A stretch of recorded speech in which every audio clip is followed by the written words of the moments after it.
बुलढाणा जिल्ह्यातल्या राष्ट्रीय महामार्ग क्रमांक 53 वरती जो बायोडिझेलचा गोरखधंदा सुरू होता, या संदर्भामध्ये पालकमंत्र्याकडे पत्रकारांनी ज्यावेळेला ही माहिती दिली त्यावेळी पालकमंत्र्यांनी कारवाईचे आदेश दिले होते। आणि आता बघू शकतो आपण हे जे राष्ट्रीय महामार्ग क्रमांक 53 वरती अशा पद्धतीनं या ठिकाणी पंपाला या ठिकाणी सील लावलेला आहे।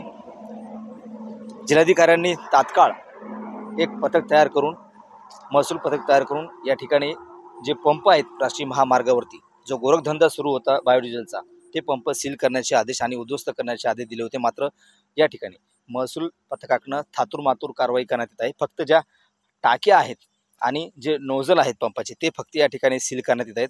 मात्र त्यामध्ये डिझेल किती आहे आणि कशा पद्धतीने हे डिझेल जे आहे बायोडिझेल जे आहे हे कशा पद्धतीने चोरी होते किंवा कशा पद्धतीने विक्री होते आणि हे जे बायोडिझेलच्या ज्या टाक्या आहेत ह्या काही उद्ध्वस्त केल्या जात नाही आहे, फक्त थातूरमातूर कारवाई या ठिकाणी केल्या जात असल्याचं आपल्याला दिसते। मात्र TV9 ने ज्यावेळेला हा जो संपूर्ण प्रकार उजेडात आणला आणि याचा पाठपुरावा केला त्यावेळेला आता हे जे पथक जे आहे ते या राष्ट्रीय महामार्गावरती म्हणजे मलकापूर, नांदुरा आणि खामगाव हा जो राष्ट्रीय महामार्ग आहे या महामार्गावरती जाऊन आता पंप सील करतायत। आतापर्यंत जवळपास 10 ते 11 बायोडिझेलचे पंप या ठिकाणी सील करण्यात आलेले आहेत। मात्र थातूरमातूर कारवाई होत असल्यानं या ठिकाणी महसूल प्रशासन आणि पोलीस प्रशासनावरती सुद्धा या ठिकाणी शंका व्यक्त करण्यात येते।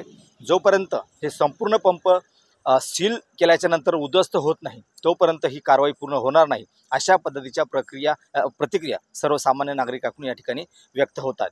कॅमेरामन निलेश देशमुखसह गणेश सोळंकी, TV9 मराठी, नांदुरा, बुलढाणा।